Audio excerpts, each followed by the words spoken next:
Hello and welcome to the Decibel Boost podcast, the official music podcast of the website Surreal Resolution. I'm your host Robert, and I had sex with all these fish. And with me, I have...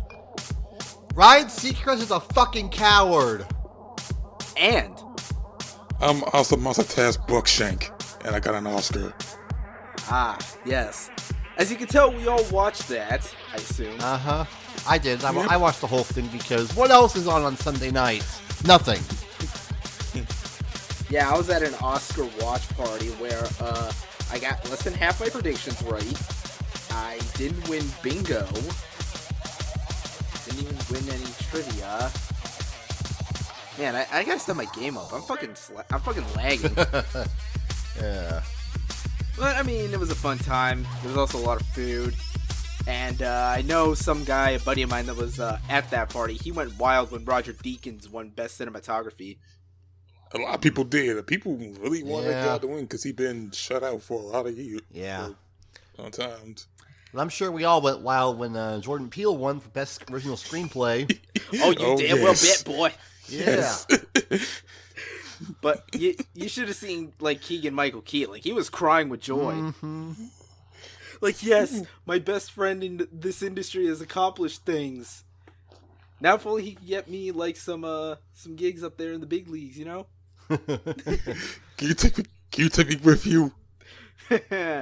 Now we just have to wait and see what it is Jordan Peele does next. I heard he's doing Twilight Zone.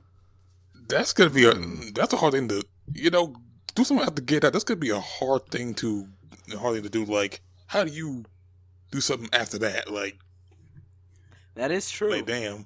Mm-hmm. Yeah. But anyway, episode 71. So, apart from the Oscar shenanigans, how have things been going with all y'all? Pretty good, except for my whole trying to figure out how unemployment benefits in the state work, because I still haven't gotten anything from them.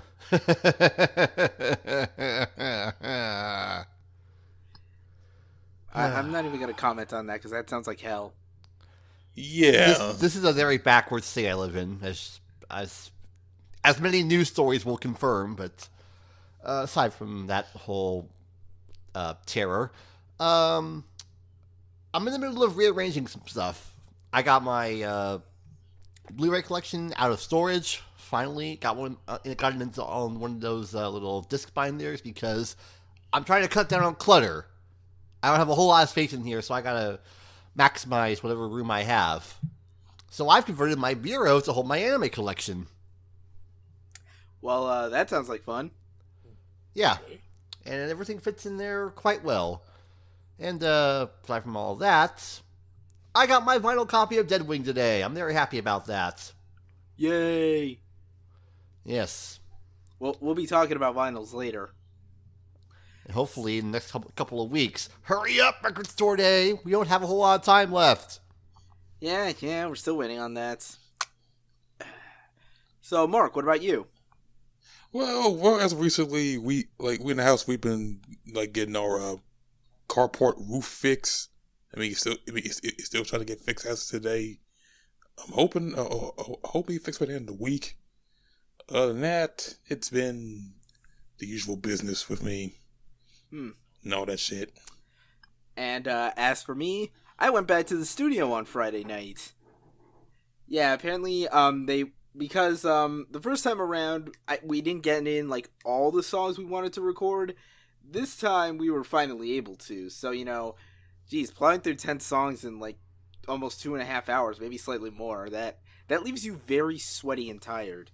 I rewarded myself with ice cream afterwards. Hey, so, there you go. That was the good part. On the other hand, I lost a pair of Beats headphones at my fucking college. Oh. Damn. What kind were they? Let me see here. I'm looking at the box. It's actually near my CD shelf. They were those wireless ones. Oh, yeah. I got them as a gift, I forget how many years ago, maybe 3. But I had a different pair of headphones I was using, but then that one broke to the point of being unusable, so I started using these ones, and now I don't know where that is. I visited Lost and Found. They didn't know, but they have a report on hand, so maybe if they find it, who knows? And for this, I'm just using like the studio headphones that I use for like whenever I go to the station, because they have like that 1/4-inch converter thing. Mm-hmm. Yeah. Mm. That sounds terrible. You might want to look into that because those are expensive. Yeah, they are. Yeah, they are. Like, I used to have some Beats headphones, but they... What makes you think I haven't been looking into it, man? Just saying.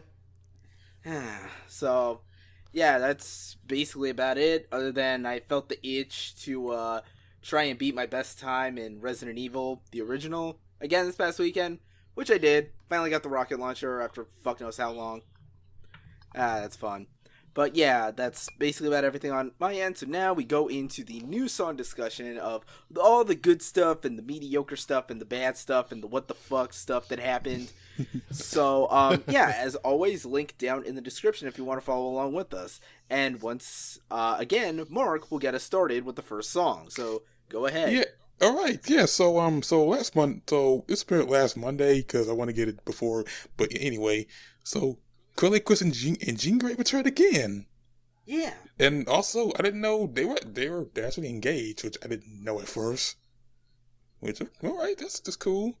So anyway, of course, they got an album coming out. Everything's Fine throughout March 30th, and it got a new single, in a video called Gold, Purple, Orange. And like the last track, but that's all weird, wonky, kind of like very, very, weird or weird shit, and I can dig it. Like, especially like with Quelle, Chris, if it goes like why, always go like the whole something shit like why everybody all right gotta be white? Why? Okay, the lyrics are definitely crazy as fuck. Yeah, it's all about, like, the innate assumptions we have about the universe. Especially that alt-right line, because, apparently we live in a weird place where a lot of minorities feel like selling out to Nazis. Not all of them, but there is a noticeable percentage. Dinesh. Yeah, and also a lot of us toward the confit. Yes. Which I don't know what that is. It sounds delicious, but I don't know what it is. I don't know what it is either, but it sounds fancy. Also, I really like the end of the music video where Hannibal is arguing with the two rappers. Yes. It's like, you're not even in this video. This is the wrong song. It's like, I got a guitar and everything. Come on, man. I can be in this video, too. Oh, man, that video was fucking insane. Especially with another appearance by Eric Andre. It's true. Hell, it's so insane that Mark is using him as a Skype picture. Just staring up into the skies. Oh man, but this track is weird as fuck, and I'm like a minute of it. I'm looking forward to this album when it comes out. I might have to look out for that as well, end of March. So stay tuned. And now moving on from that to the second song here from a band that is the textbook definition of I am so very disappointed in you, Parkway Drive, who had 3 really good albums with their first, second, and third releases, then crashed and burned hard with Atlas. Then apparently there was another album in between, which I didn't even bother because I heard the single from that. I was just like, no, this is going into like All That Remains territory, except minus the right-wing stooging. Oh yeah, that's a thing. But it appears the folks in Drive have a new single out called Wishing Wells from a new album that we don't know anything about yet, but they say it's coming sometime. So I'll give it this. Overall, I guess it's better than anything else they've done on their past 2 albums, just for the reason that it has more of a noticeable energy. Like, sure, it ramps up with like that acoustic intro and that kind of, pretty cringy spoken word monologue. And then it gets in, the fast, aggressive chugs and those very, like, deep growls that actually sound like, pretty good. Like, it's a natural pickup off of Deep Blue, which was their last good album. That being said, the kind of guitar, like, those grungy lead melodies in the guitars is cringy as fuck. There's a little give and take here. Half of it's good, the other half you just gotta feel like, get it away from me. I think I know what you're talking about. It's that section after the chorus It sounds a little bit like the song Bodies. Yes, yes. Yeah, you know what I'm talking about. For me, this is solid enough. It has a fine groove, and it's passable.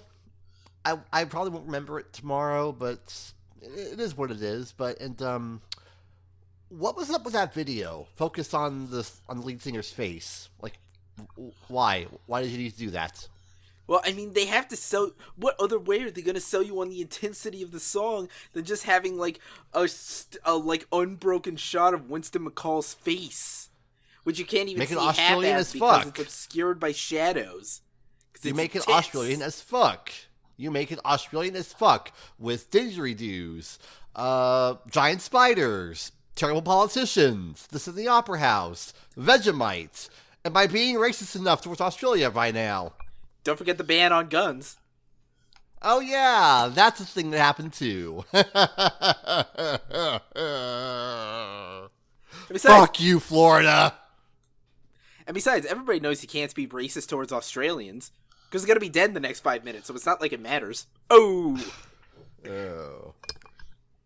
Speaking of cringy things, remember Godsmack, kids? Remember that magical period in the early 2000s when Prince of Persia was relevant, and therefore the only reason why Godsmack had a career at all? Stand alone! Every fucking bro with his tap out shit, playing that fucking game, having that fucking song blaring out of their fucking, double-decker Camaros or whatever the fuck. But yeah, apparently Godsmack is still a thing. They have a new album out called When Legends Rise, coming out April 27th, and they have the first single, Bulletproof, which, I will say it's good to know that Daughtry can still find work. Because there's no way this is Sully Erna. I'm not even... I'm not even kidding. This sounds so oh, look at how pretty it is and how safe for radio even more so than, the butt rock Godsmack shit.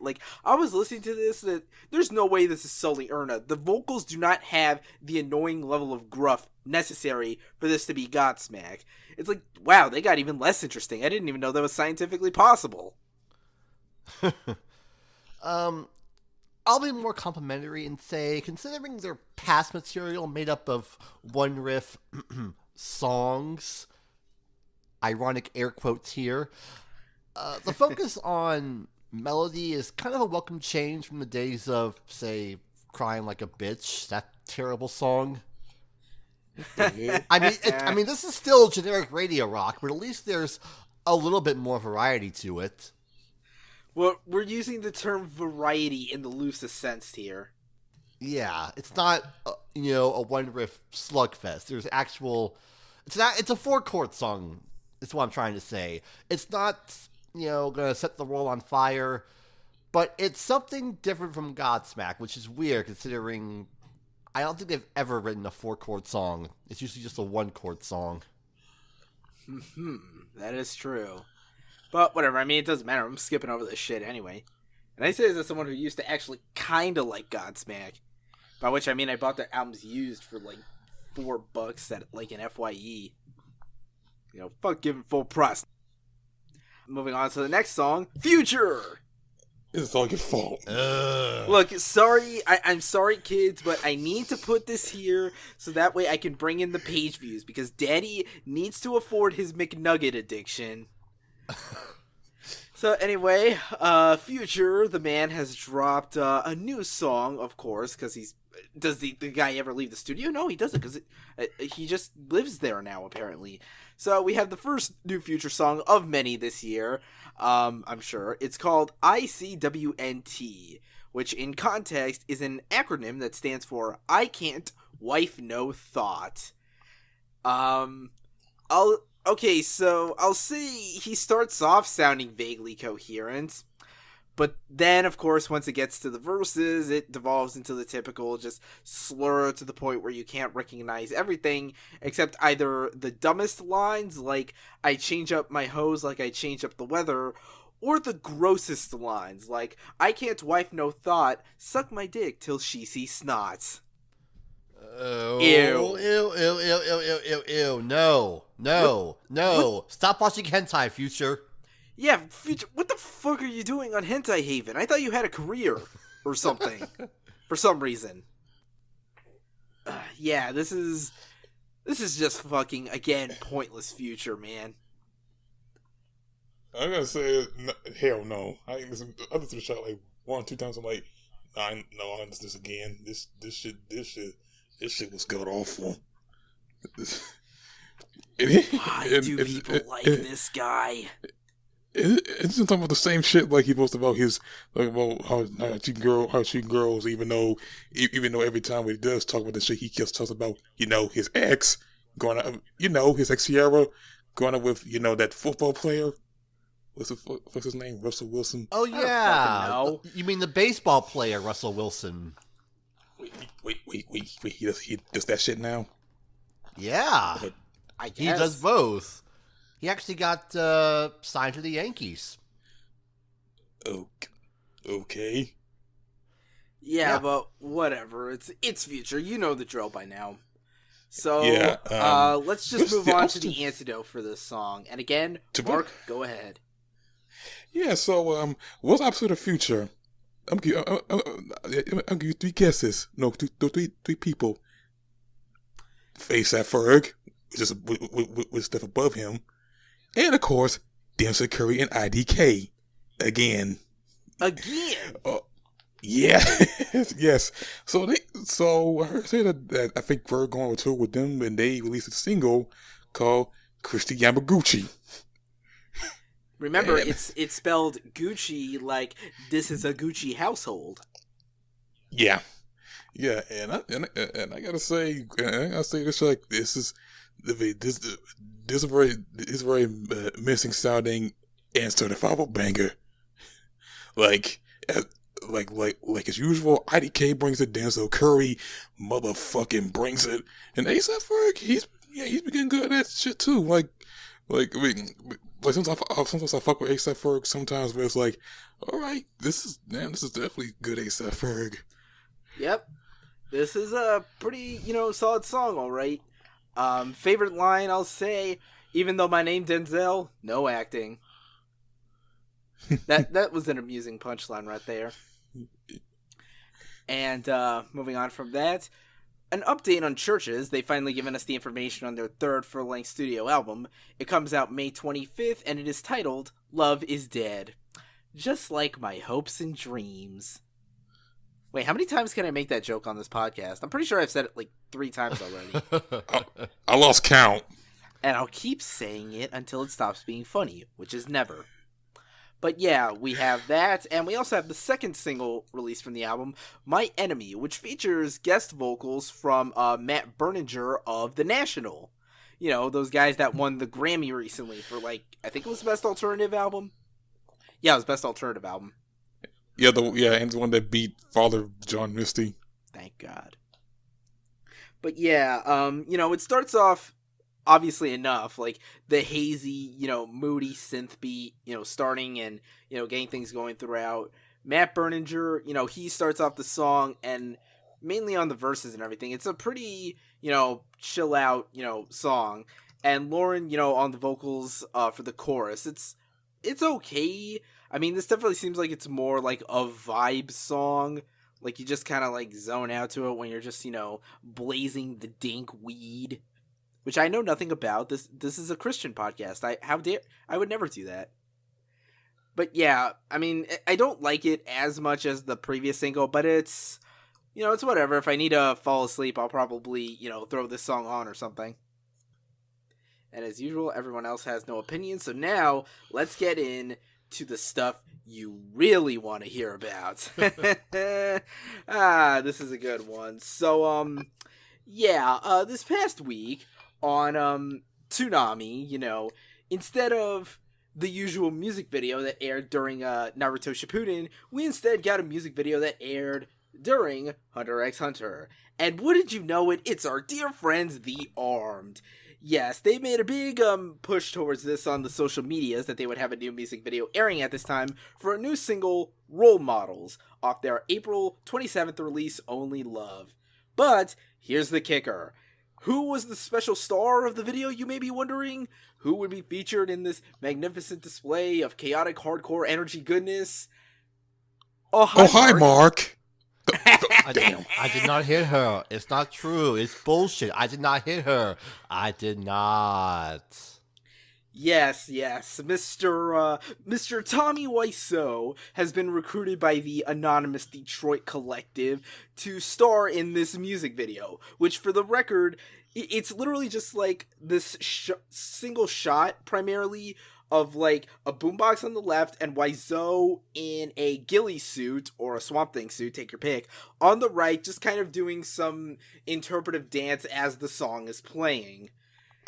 Oh boy, was that fun to see people reacting to on the Twitter. Oh yeah. You know how it goes. Half the people like it, half the people think it's the worst thing ever. And those people are wrong! Yes, they are, because this was the best thing. And, you know, in part because the song itself is, of course, fucking badass. Now, from the last single we covered, it's pretty clear that I think these guys are going to emphasize, like, sort of the glitchy electronics on this thing. Like, especially on here, it almost seems like it's trying to, like, I guess counterbalance the guitar tones. It sounds fairly, like, almost kind of like chiptune, sort of. And, you know, you get all those saturated walls of noise, the fuzzy bass tones, and the, you know, tom-heavy, like, drum performances. A lot of that squealing in the guitars, especially that solo part where in the video you can see, like, it tabs out, like, notates the rhythm of that guitar melody before eventually getting to a part that it calls unintelligible. That was an amusing part. And then, of course, you know, when it gets into that really sweet, you know, it slows down to that really pounding triplet groove in the middle, you know, section that kind of is more, like, sorrowful and moody, especially when they're, like, screaming, everything's horrible! You know, except for this video, but, you know, you get the point. It's all a good time, and, again, this is right now at the top of my most anticipated records of 2018. What up? Yeah. I'm starting to get into these guys. I'm starting to, you know, develop more of a taste for them. I tried to figure out what I could classify them as, and I think I have the answer. Extreme grind punk. Yes, I saw you coined that phrase in the most recent episode of Podcast O&A.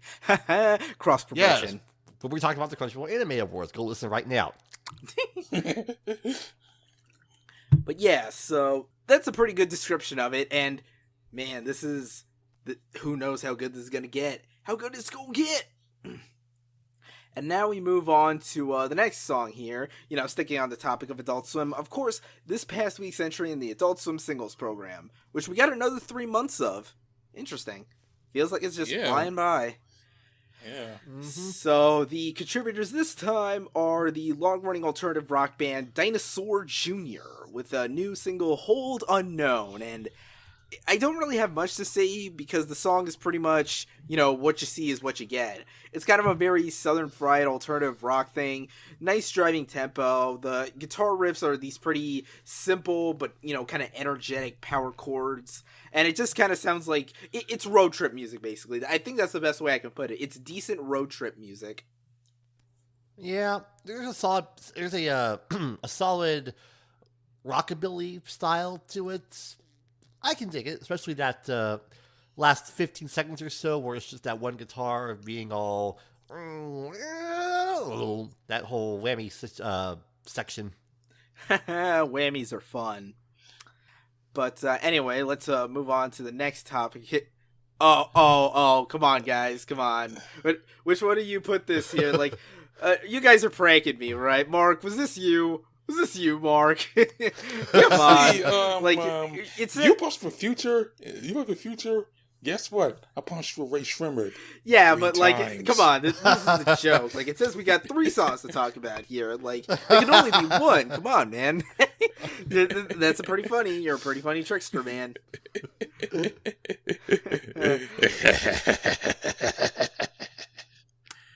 Yeah, we got 3 Ray Sremmurd songs to talk about from Shrem Life 3 or Shrtherm Life. I don't know how that fucking goes. Yeah, you know, the triple disc album, which consists What album of the duo? One of Sway Lee and one of Slim Jimmy. In other words, they pull on the Outcast only except why? Except nobody wanted this. No one wanted this. So let's start off with the duo song here, Powerglide. And man, you can just feel that cheap, bargain bin orchestral synth tone just playing through the whole thing. And the vocal performances here, it sounds like they're doing the Lil Uzi Vert thing. Like, it's as wavering and, like, quivering as a Lil Uzi Vert song. Except without, like, the funny meme lines, except for something, for the fucking chorus lyric, which is like, I was sliding in the lamb with the Powerglide, slime green paint, peanut butter inside. Why do you have peanut butter inside your car? In your Lambo? Get the shit out of here. Is it gonna be like that one episode of Regular Show? I don't know. I don't know. I guess, and of course, like the song features a verse from Juicy J, and he says some shit about I'm taking less hands because of little Peep's death or some shit like that. Don't forget. It's okay. Don't forget. Then she told me to put it on her chinny chin chin. Yeah. Because we needed that cutesy reference to pearl necklaces. Clean it up for the Kids Bop crowd. If you're gonna kiss that version, it's gonna be one fucked way to make it a Kiss Bop version. Hey, you would be surprised. They've done worse.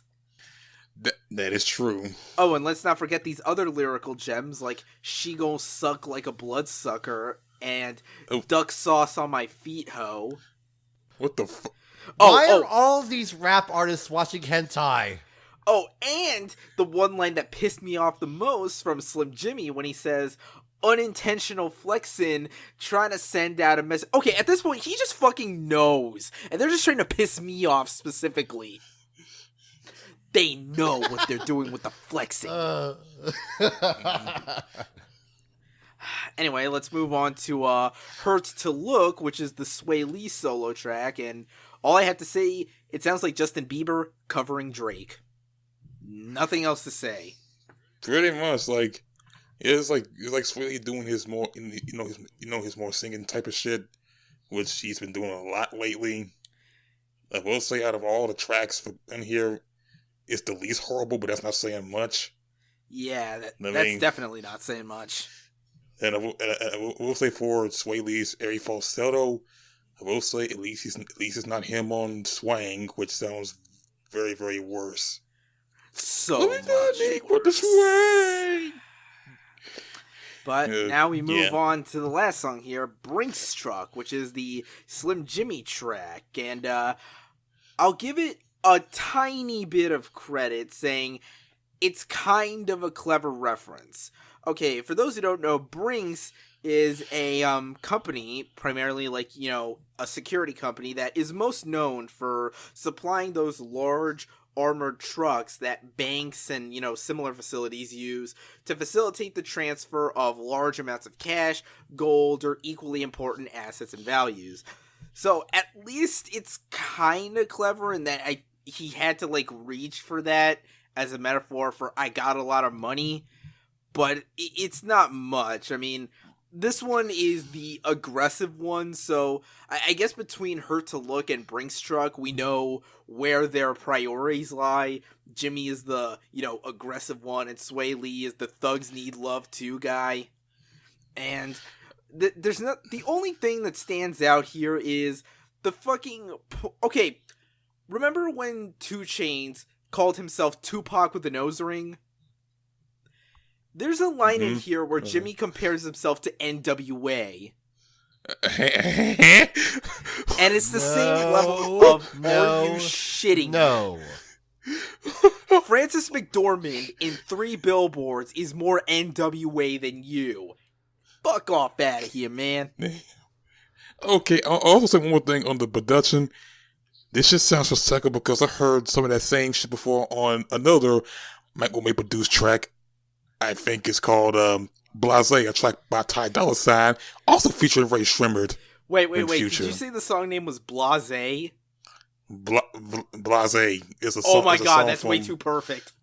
it's a song from Ty Dolla $ign on his first album that features Ray Sremmurd and, like I said before, the other guy. Dude, the fact that it's called Blasé, that writes the jokes for me. Holy shit. Yeah. But like I recognize that beat. I recognize that production. I'm always like, this is some recycled bullshit. I heard this same shit before. Yes, we you all get it. have. Like, this is this is lazy. Wow, really? Who could have guessed? Except everyone. Yeah, I know. Yeah. Anyway, let's move on to something that can at least put a smile on my face, even if it's a, big dumb one. Good old Weird Al Yankovic. He dropped a new song this past week. It is titled The Hamilton Polka, which, as the name implies, is a polka medley of songs from Alexander Hamilton, the musical. Yeah, we got a Hamil drop up in here. Yeah, I don't know anything about him. My only frame of reference for Hamilton is the videography of Jack's films. And even then, I'm pretty sure that's not accurate. All you have to know about Hamilton is that Lin-Manuel Miranda is the person responsible for it, and they managed to piss off Mike Pence. Well, I mean, I know that much. If you know that one, that's true. Also, that Daveed Diggs was in it, but that my knowledge doesn't go any further than that. But yeah, as for the song itself, yeah, it sounds like, if you've ever heard any Weird Al polka medley before, it's basically that same level of chaotic whimsy, lots of crowd chants, funny sounding instrumentations like cowbells and the fucking slide whistles, funny vocal performances, that weird little soft swing jazz break that's 2 minutes in. It's a polka medley. Mm-hmm. Yeah, sounds good. It's very whimsy and shit. Mm-hmm.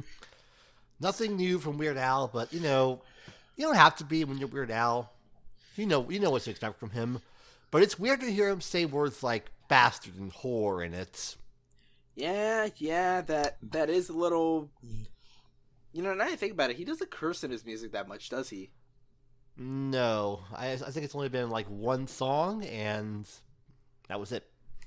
Yeah, but if you're a fan of Hamilton and Weird Al, if your interests meet at that very specific intersection, then okay, there you go. Mm-hmm. So now let's move on to the next song here. Once again, DJ Khaled. Wrapping another record here for this year. Last year he had Major Key. This year he's got Summer of Assad. Wait, last year was Grateful. Was it? No, I'm pretty sure Major Key was last year. No, Major Key was 2016. No, I'm pretty sure it was last year. No, I will be the mediator for this. Oh, yes, boy. Major Key was July 2016. Grateful was June 2017. Yeah, says Wikipedia. Well, who fucking cares? It's DJ Khaled. But yes, Summer of Assad. We don't know when it's coming out, but we have the lead single here. I think it's the lead single. I don't keep track of this guy's career all that well. Top Off. And I would like to point out, the single artwork is him and Assad in the car, but it's labeled with a parental advisory sticker. Just saying. Okay. You probably shouldn't be bumping this in the car with your son, Khaled. He's going to grow up with a very foul mouth. But yeah. So like us. Yes. He'll grow up into us, which, who would want that? Self-deprecating humor. But anyway, his choice collaborators on here, you got, the husband and wife duo of Jay-Z and Beyonce. And I will say that, Jay-Z, he's got a pretty okay verse. I mean, it's just usual kind of rap braggadocio. And, to be fair, I kind of think Beyonce one-ups him in that regard. But he does okay. And yeah, Beyonce has mostly she has this really cool, off-kilter, flow. The rhythmic is kind of unique, and how, she basically, lays down, her dominance. I can kind of groove with this one. And then there's Future again. Oh, why are you back? Told you we were going to bring him up more than once here. And my only note here is, shut up, Future. No one cares about your skirts. He says that a lot. And then other stuff. I don't know. The auto-tune is cranked up doubly so here, and it's just like... Talk about the Maybach. Yeah, what the fuck even is the Maybach? Is that some new expensive car I'm not aware of? The Maybach it is a car. Of course. Yeah. Also, there's something called Maybach Music Group, owned by Rick Ross. That sounds about right. Well, yeah. Well, I hope he's doing okay. I hope he's doing okay. Like he had a situation, but yeah. Anyway, about the song, this is like he's doing his usual, braggadocious ways. Although we'll say, like after him being more humble and inspector on 444, it's like we're just in like a return to form, but in a good way. Also like the fact he said how the fuck Joyce am gonna beat my ass? I'm gonna fuck him up like that shit. and Beyonce, she does the shit well too. Yeah, I don't care about Future. Moving on. Moving on. Thankfully, we at least got one hype thing to, close out this episode.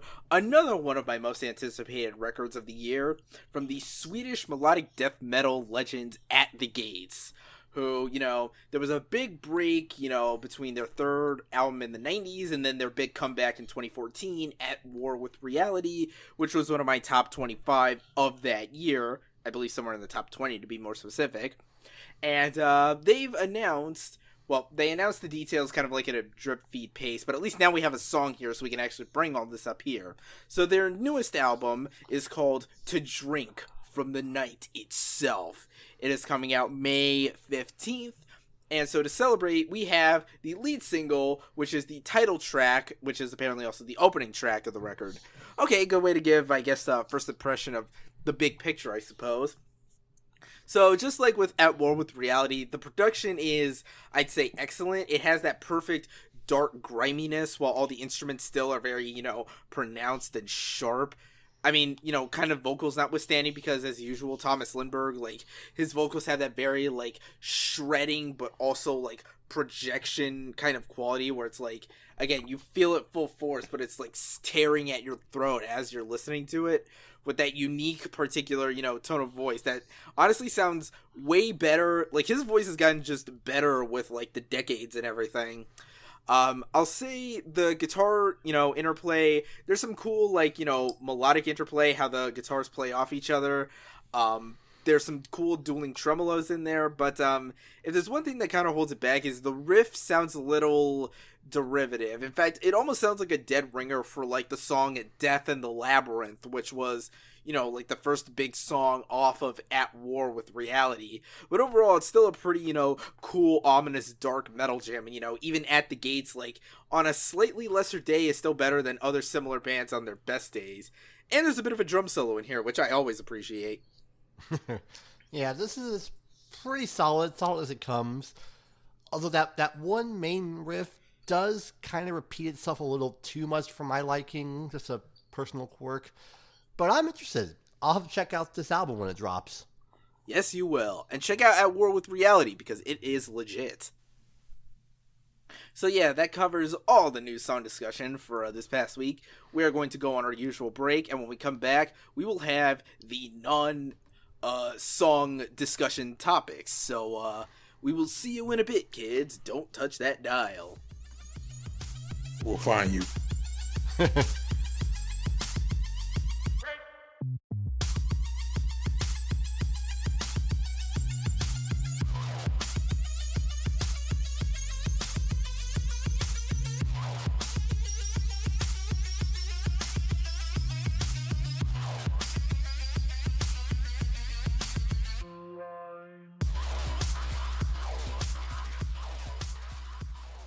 And we're back.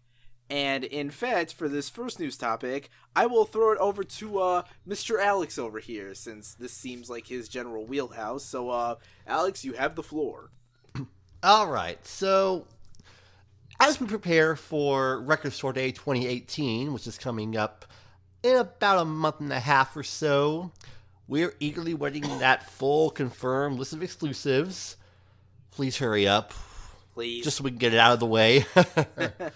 And so far, a couple of early releases have already been announced, notably from David Bowie, which we'll get to some other time.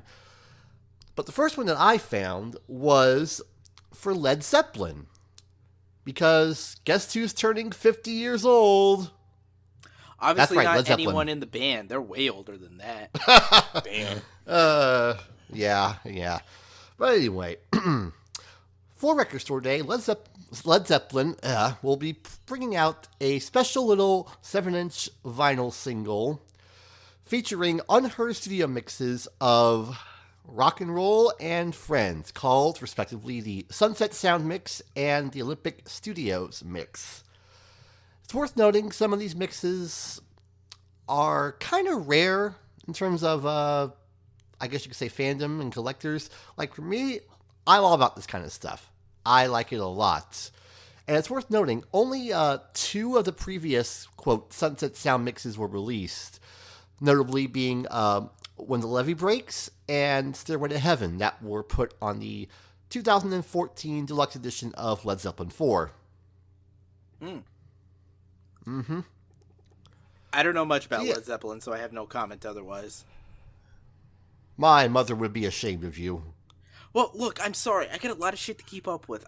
I'm very sorry I don't have time to store the massive catalog and significance of Led Zeppelin in this brain space. If I did, I would have to push out Metallica. Fair enough. But yeah, you can expect that on Record Store Day on April 21st, along with many, many, many more releases to come. Some of which, I'm hearing, will actually be kind of interesting in a spooky kind of way. Okay, then. I'm assuming you're gonna follow up on that punchline, or? Nope, I'm gonna leave y'all hanging until we get to the actual announcement. Alright, then. So, now we have to go into a little bit of a PU. What smells like big business?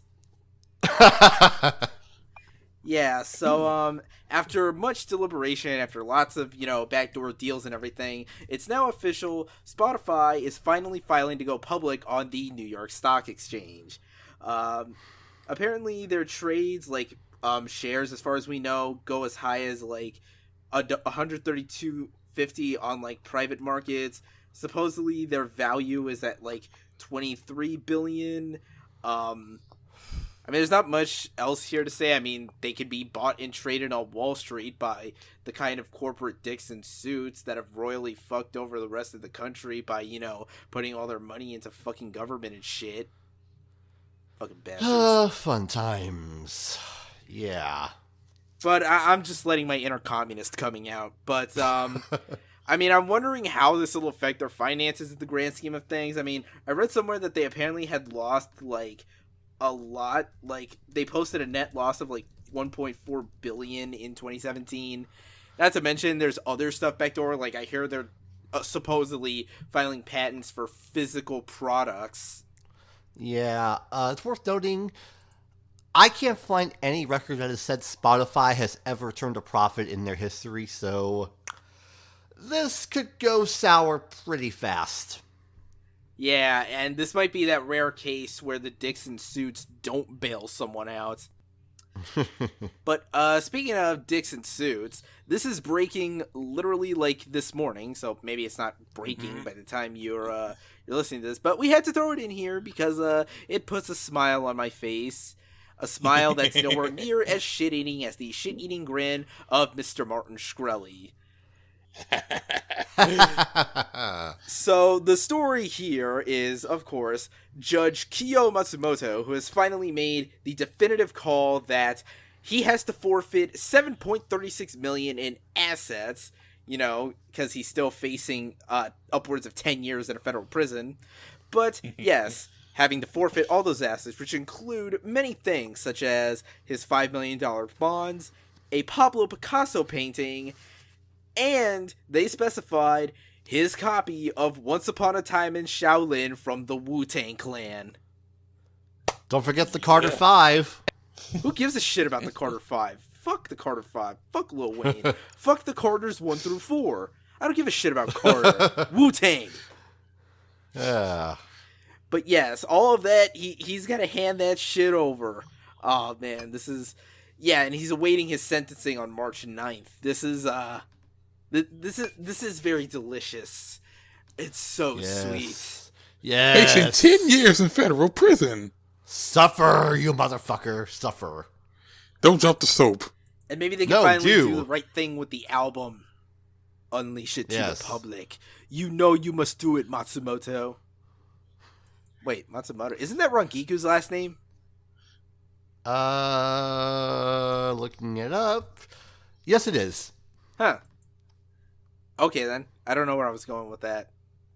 I don't know either. Me either. But we obviously will see how this plays out, by Friday. We'll be keeping an eye on this because the Schadenfreude is delicious. But now let's move on to the silver screen, the glitz and glamour of Hollywood, detouring back into the topic of the 90th Annual Academy Awards. And yes, we are still hyped about Jordan Peele winning Best Screenplay, as he should. Yep. Of course, Shape of Water took Best Picture, meaning, you can make whatever fucked up movie you want, and it realistically has a chance. Hey, Kanye, it's okay to be a gay fish now. Kim won't mind. She's too deep watching Darling in the Franxx to notice. Yeah, that's weird, right? Like, that show of all that's weirdly specific, but I'm not here to, debate anime tastes or whatever. But, of course, we have two music-related topics to discuss here, and that is, of course, the winners for Best Original Score and Best Original Song. Now, of course, Best Original Score was one of the few predictions I got right, for it went to Alexander Desplat for The Shape of Water. If I recall correctly, the last time he won this award was for Grand Budapest Hotel, Wes Anderson movie from a few years back. But of course, he beat out Hans Zimmer's work on Dunkirk, John Williams for Star Wars The Last Jedi, Carter Burwell for... Seriously, they fucking nominated 3 Billboards for Best Score? Are you shitting me? Yeah. I'm like, y'all nominated that over on this point never? Of course. And speaking of music scores by hipster cool musicians, it also beat out Johnny Greenwood's score for Phantom Thread. Which, at that Oscar watch party, someone suggested that he should have been the one to win. And while I don't think it's a bad score, I am very much against the idea of validating any of the accomplishments done by the members of Radiohead, regardless of whether or not it directly involves the band. Sorry, that's just my axe to grind. And then, of course, the Best Original Song. Again, the easiest, one of those awards that was just the easiest call to make this year. It went to Kristen Anderson Lopez and Robert Lopez for writing Remember Me from Disney and Pixar's Coco, beating out Mary J. Blige's contribution to Mudbound, Sufjan Stevens, that hipster cool musician liked by all my friends that have better taste than I do, for his contribution to Call Me By Your Name, that Common song from Marshall, and of course that song from The Greatest Showman, which is a movie that exists, I'm told. But I think the people who wrote that song the Great Showman song was also the one who wrote the songs for La La Land. So yeah, but perhaps even more notable than the obvious that this was gonna win no matter what is the fact that this win, from what I saw, officially makes Robert Lopez the first person in the entertainment industry to ever pull a double EGOT. Yeah. Double EGOT. Yep, 2 Emmys, 2 Grammys, 2 Oscars, 2 Tonys. Yeah. Who knows what he will do next? Will he go for the triple? Maybe. He can. I have a few notes about this because I watched the whole ceremony live because, what else was I going to watch on Sunday night? Right. The performances were kind of weird. Something about it felt off. And, of all people, Alex Skolnick of Testament chimed in, replying to a tweet from The Atlantic, who said, glaring technical issues, strange vocal tones, too much reverb and breath, and normally reliable singers uncharacteristically off-pitch. That's what I thought, too, because that performance of the song from The Greatest Showman felt a little off. I don't know if it was the miking or whatever else, but it felt off to me. Yeah, I think the thing that got to me is that the music performances felt weirdly short. Like, it didn't really click until it was over. Like, wait, that was it? That's all? I could have sworn there was more to the song than that. Holy shit. I guess they were trying to cut on time, even though they still ran 50 minutes over their slot. Yeah. And yet they were still able to squeeze in more awards in that time than the fucking Grammys. And one guy got to go home with a jet ski, of all things. Yes, the jet ski. I didn't keep track of who that guy was, but still, jet skis. Oh, and just one quick sidebar here. Apparently, the Baby Driver Awards went to Dunkirk. Yeah. Yeah. And I'm going to say this, like, I wanted Baby Driver to win, but my friend knew that I knew it was going to be Dunkirk. I guess no one ever went broke underestimating a war movie. Yeah. Although I was surprised Blade Runner 2049 took visual effects. I thought they would go over Dunkirk. They went Blade Runner. That's nice. Because it's a nice looking movie. They got some great visual effects.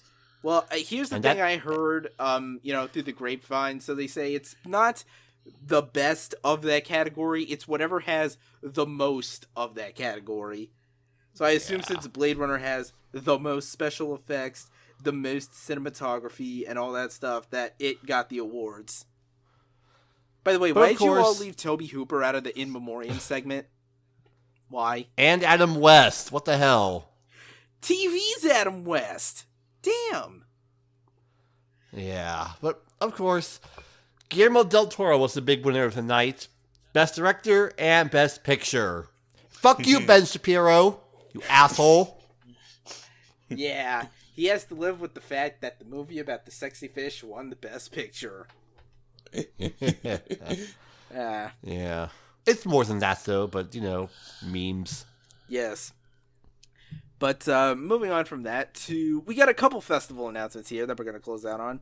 First up, Soundset, which is apparently an annual rap festival put out by some label called Rhyme Sayers, which...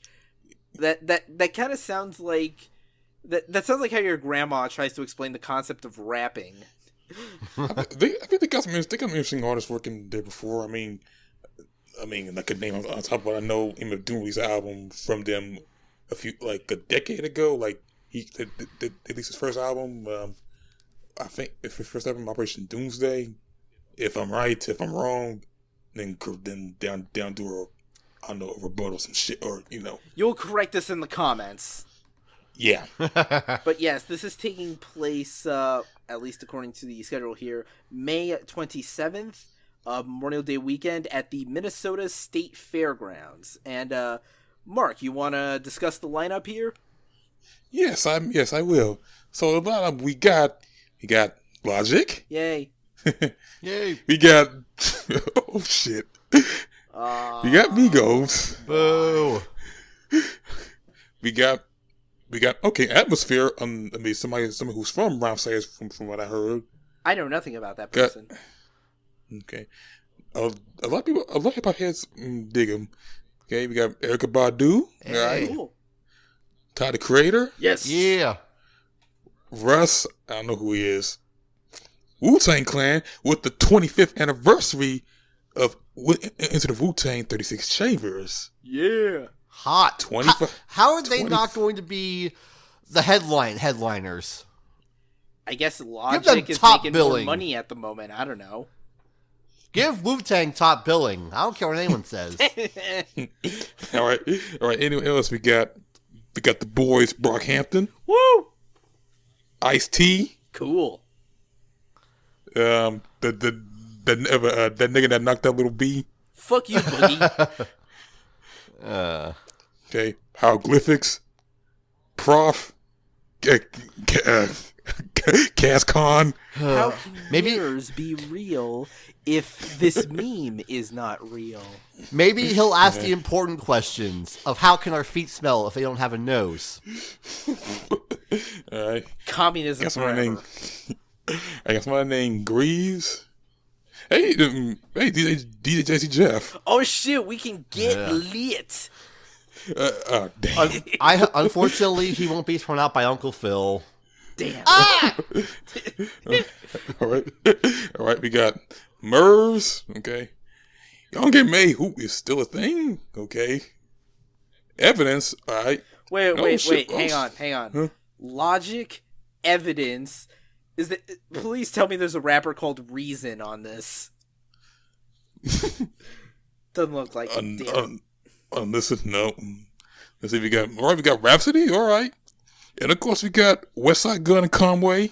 Make it again. Cool. J.I.D. Jed. Oh, Camilla. All right.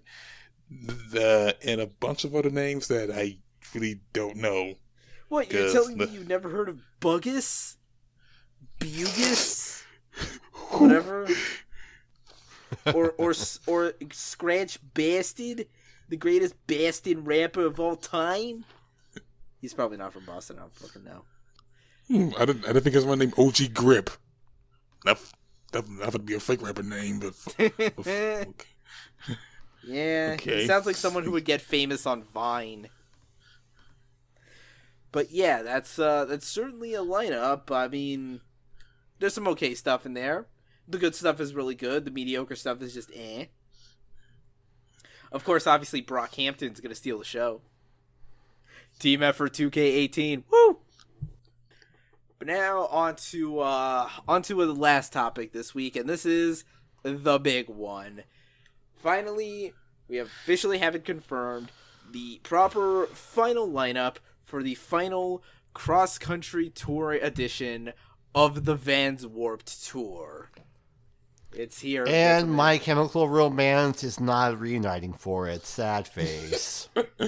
Oh no, that thing that was never going to happen didn't happen? I'm upset about this for some reason.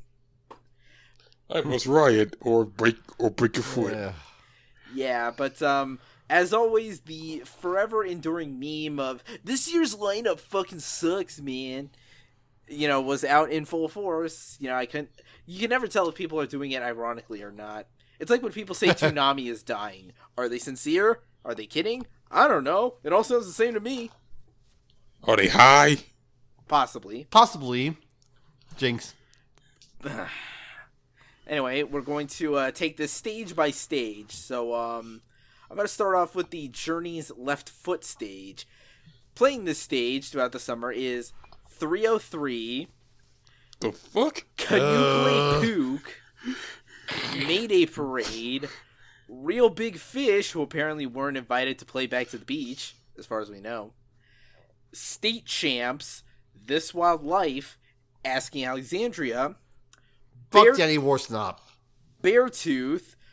Dunking a bowl of soup on a basketball coach during a game. I'm sorry. I know this is a tangent, but where the fuck do you get a bowl of soup at a basketball game? How does that even happen? Why would someone think, oh, I'm going to a basketball game, might as well bring some chicken noodle? But well, you've seen the commercials, soup. Right? No. Campbell's chicken noodle. Yeah. Anyway, possibilities. Frank Turner, The Interrupters, and Sum 41. Now, you want to take over for the right foot stage, Alex? Sure. I'll take over for the right foot, left foot, right foot, left foot. I'm gonna fucking murder you if you continue that stage. Anymore, you bitch.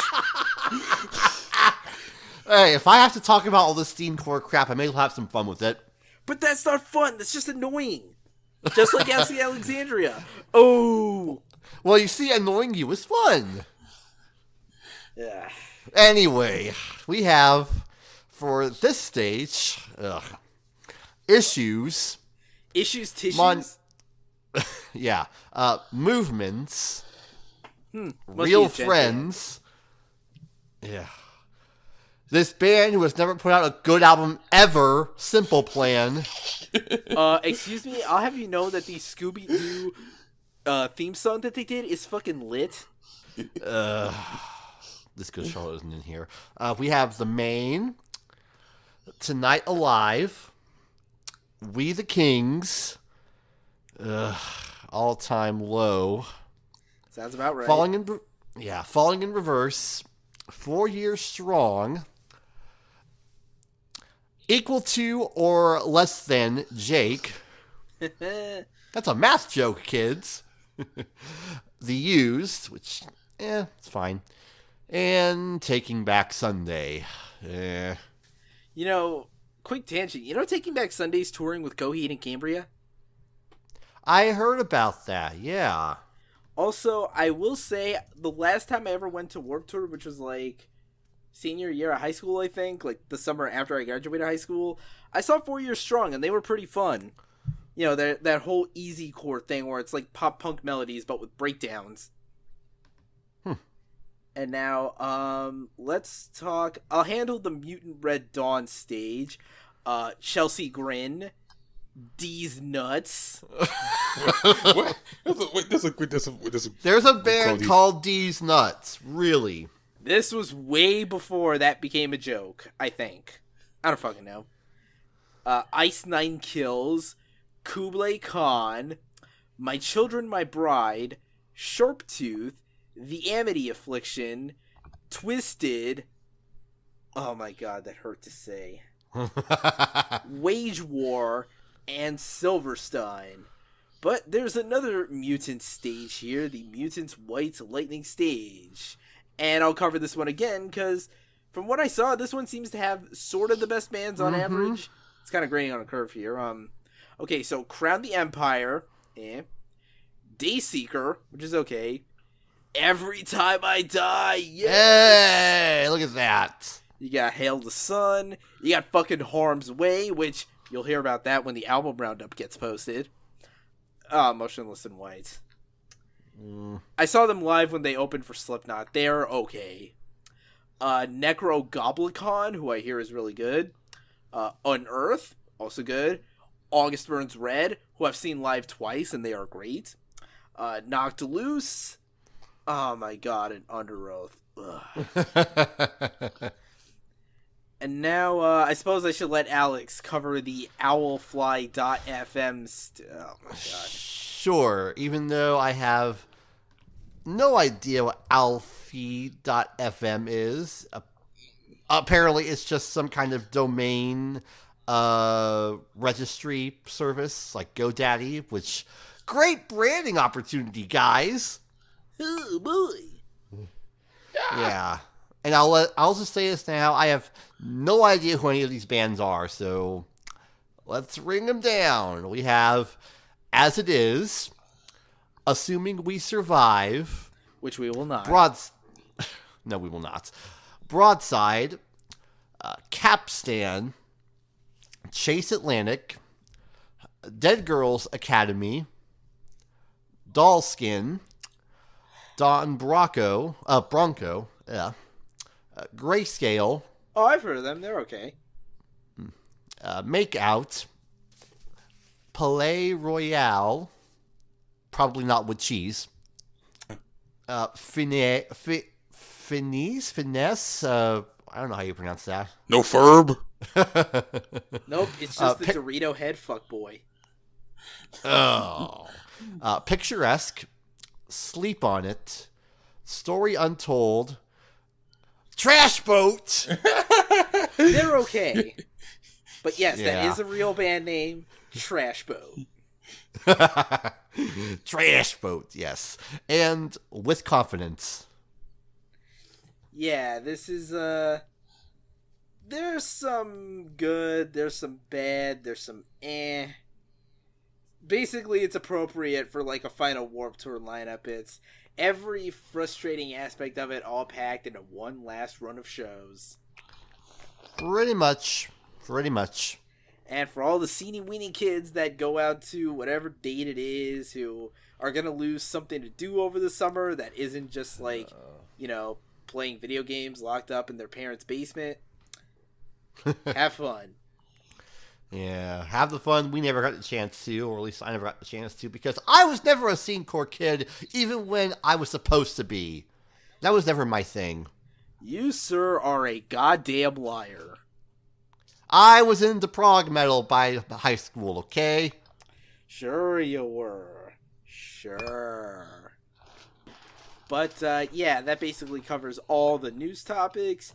And now we just have the usual business of what are the new album releases for the week of March 9th, 2018.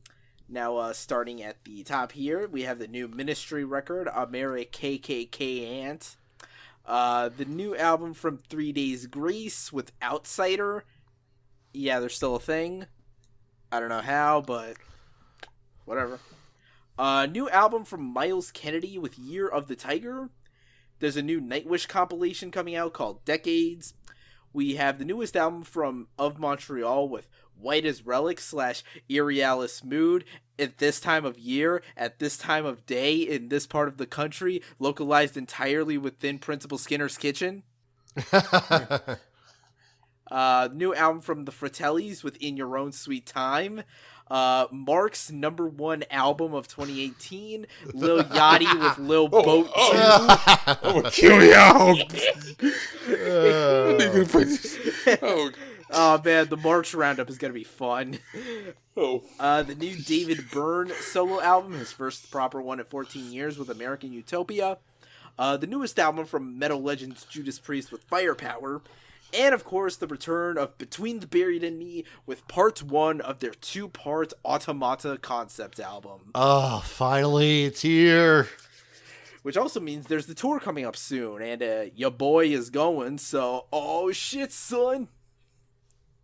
Now, time to clean house and get the fuck out of here. So, Alex, where can they find you on the internet? Same place as everywhere, or of Azure. Wherever there is a media that's social, where you can find me either talking about politics, anime, music, wrestling, or all the above combined into one. I don't know. You never know what's going to happen. Mark, what about you? As usual, Mac2 Hybrid Media on Twitter and Curious Cat, and on my site, the Mind Hybrid One at hybrid1.wordpress.com. Recently, I did a review of that new Netflix show, Be the Beginning. It's okay. There you go. Okay. As for me, you can find me on Twitter, Instagram, Curious Cat, Telegram, whatever, at Rob Barracuda. You can email me, Robert at Surreal Resolution. If you have questions, comments, concerns, and memes. Subscribe to the podcast on Google Play and iTunes. Audio only episodes go up every Wednesday. Video usually goes up by the weekend over on the YouTube channel of Surreal Resolution. Just search that name, subscribe, and hit the bell tab so you're always notified whenever new episodes of the podcast go up. Be sure to follow us on Twitter at Surreal Rezo. Find us on Facebook. That whole shebang. Of course, visit the website surrealresolution.com. Find the podcast on its own subdomain, decibelboost.surrealresolution.com. And be sure to check out, our other great podcast ONA. So you can hear the salt at the Crunchyroll Anime Awards and Full Metal Alchemist. That too. Be sure to keep up with our written content. I'm hoping to get an album review out this week of the new Ilsa record, Corpse Fortress. The opening track is titled Hikikomori. I just felt like saying that here. Be sure to jump into our Discord chat. There are plenty of wonderful people that are joining in right now, so now's a good time to get in and hear us argue about donuts and stuff. Shout out to the producer, Mr. E, for graciously letting me use his music for this podcast. Links to his shit down in the description. Thank you for joining us for episode 71 of the Decibel Boost podcast. We, of course, have the album roundups, hopefully recorded by Wednesday, hopefully up by the weekend. So stay tuned for that. Stay tuned for the next regular weekly episode. And until next time, I'll now proceed to pleasure myself with this fish. Fudge.